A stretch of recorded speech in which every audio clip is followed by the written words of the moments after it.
কেন বাংলাদেশের সাথে এরকমটা হয়?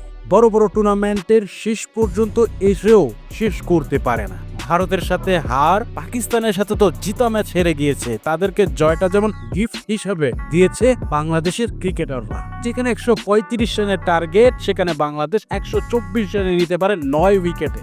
যেখানে রান রেট ছিল 6.5-এর মতো, সেই ম্যাচটাও হেরেছে বাংলাদেশ 11 রানে।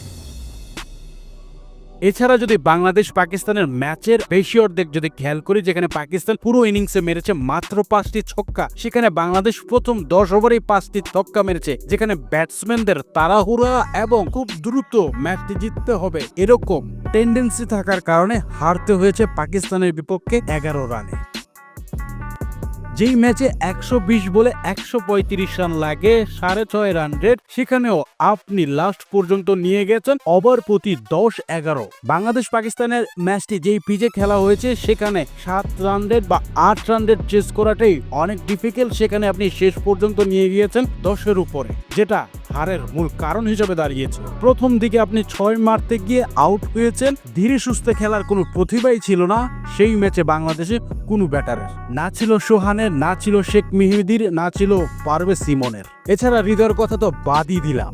বারবারই বড় মঞ্চের শেষ পর্যন্ত এসে আমরা আমাদের দর্শকদের শুধু হতাশই করে গিয়েছি। শুধু এখানেই নয়, ভারত ম্যাচেও বাংলাদেশ জয়টা ছিল নিশ্চিত। সেখানেও বাংলাদেশের কোনো ব্যাটসম্যান সাইফের সঙ্গী হতে পারেনি, এবং কি পাকিস্তান ম্যাচেও সাইফের ভালোভাবে সঙ্গী হতে পারেনি কোনো ব্যাটসম্যান। লাস্টের দিকে শামীম পাটোয়ারি কিছু আশা দেখালেও শেষ মুহূর্তে রিভার্স সুইপ মারতে যেয়ে আউট হয়েছেন। এই পরিস্থিতিতে এই শট কতটা মানানসই শামীম হোসেন পাটোয়ারি হয়তো নিজেও জানেন না। তারা এভাবেই গাফলতি করে যাবে আর বাংলাদেশ ক্রিকেটের দর্শকরা হতাশ হয়ে বাড়িতে ফিরবে।